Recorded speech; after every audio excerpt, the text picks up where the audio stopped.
അവർക്കറിയില്ലായിരുന്നു ഇങ്ങനെ ഉണ്ടാവും എന്നുള്ളത് പ്രതീക്ഷിക്കുന്നുമില്ല. അപ്പൊ കറണ്ടും ഇല്ല. ചെറിയൊരു മഴച്ചാറ്റലും ആ സമയത്ത് ഉണ്ടായിരുന്നു. അപ്പൊ ഞാൻ സാധാരണ ഇവര് എത്തിയ ഉടനെ എന്നെ വിളിക്കും വീടെത്തിന്ന് പറയാൻ. കുറെ നേരമായിട്ടും വിളിയൊന്നും കാണാതായപ്പോ ഞാൻ ആദ്യം അമ്മയ്ക്ക് ഫോണില്ല. അപ്പൊ അവന്റെ നമ്പറിലേക്ക് ഞാൻ ആദ്യം ഫോൺ വിളിച്ചു. അപ്പൊ ഫോൺ എടുക്കണേ ഇല്ല. ഒരു 7:30 ആയപ്പോഴാണ് വിളിച്ചത്. ഫോൺ എടുക്കുന്നില്ല. അപ്പൊ ഞാൻ വിചാരിച്ചു ചിലപ്പോ എത്തിയിട്ട് ഫോണ് സൈലന്റ് ആയിരിക്കും. കുറച്ച് കഴിയുമ്പോൾ കോള് കാണുമ്പോൾ തിരിച്ച് വിളിക്കായിരിക്കും എന്ന്. അത് കഴിഞ്ഞിട്ട് ഒരു 5-10 മിനിറ്റ് കഴിഞ്ഞപ്പോഴത്തേക്കും തിരിച്ച് വിളിച്ചു. അപ്പൊ ഞാൻ എത്തിന്ന് പറയാനാണ് വിളിക്കുന്നത്. ഫോൺ എടുത്തപ്പോൾ അമ്മയുടെ കരച്ചിലാണ് കേൾക്കുന്നത്. അമ്മ കരയുന്നതാണ് കേൾക്കുന്നത്.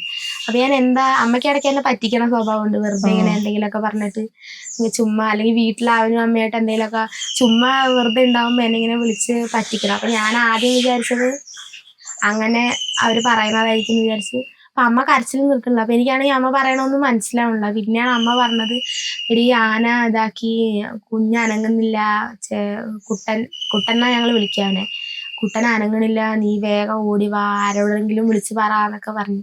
പിന്നെ ഞാൻ ഇവിടെയാണ് ഏട്ടൻ ഉണ്ടായിരുന്നു. അപ്പൊ ഏട്ടൻ്റെ അടുത്ത് പറഞ്ഞപ്പോ അപ്പൊ തന്നെ ഏട്ടൻ വണ്ടി എടുത്ത് പോയി. പിന്നെ ഇവരെയൊക്കെ വിളിച്ച് ഞാൻ പറഞ്ഞു. അത്രേ എനിക്കറിയുള്ളൂ. പിന്നെയൊക്കെ ഏട്ടനാണ് ഞാനും പോണ സമ്മതിച്ചത്. വഴിക്ക് അവിടെ നിന്ന് ഇറങ്ങിയ പാടഞ്ഞ് ഇവിടെ ഫ്രണ്ട്സ് ഉണ്ടായിരുന്നു. ഞാൻ എന്റെ വീട് അടുത്താ, ഒരു 1 കിലോമീറ്റർ ഉണ്ടാവും മാക്സിമം പോയാൽ. അപ്പൊ ഞാൻ ഇവിടെ ഉള്ളവരെ വിളിച്ചു പറഞ്ഞു. അവരിവിടെ എത്തിയൊരു 6 മിനിറ്റ് 7 മിനിറ്റ് അവരിവിടെ എത്തുന്ന ഗ്യാപ്പിൽ ഞങ്ങൾ അവിടെ നിന്ന് എത്തി. സമയമൊന്നും വൈകിട്ടായിരുന്നില്ല കൊണ്ടുപോകാനും. പക്ഷെ ഇൻസിഡന്റ് നടന്നു വന്നിട്ട് ഇവൻ ലാസ്റ്റ് ഗൂഗിൾ പേ ചെയ്ത ടൈം ഉണ്ട്. നമ്മുടെ ഇവന്റെ ഫോൺ കൈ കിട്ടിയപ്പോഴാണ് മനസ്സിലായത്.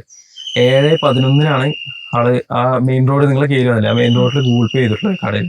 അവിടെ ഒരു 10 മിനിറ്റ് ഗ്യാപ്പ് കൊണ്ട് നടന്നു വരികയാണ് സുഹൃത്തേക്ക്. അപ്പൊ ഇവള് തിരിച്ചു വിളിച്ചിരിക്കുന്നത് 7:28 തിരിച്ചു വിളിച്ചിരിക്കുന്നത്. അപ്പൊ ആ സമയത്ത് ഫോൺ എടുത്തിട്ടില്ല. അപ്പൊ ആ സമയത്ത് മേ ബി ഒരു ഇൻസിഡന്റ് നടന്നു കിടക്കായിരിക്കും, അല്ലാന്നുണ്ടെങ്കിൽ നടന്നുകൊണ്ടിരിക്കുകയായിരിക്കും. ആ ഒരു ഗ്യാപ്പാണ് സംഭവിച്ചിട്ട് 10 മിനിറ്റ് ഗ്യാപ്പിലാണ് സംഭവിച്ചിരിക്കുന്നത്. അറിയാലോ, ഇപ്പൊ വീട്ടിൽ ഓടിയെത്താൻ ഓടിയെത്താവുന്ന ദൂരം ഉണ്ടായിരുന്നുള്ളൂ.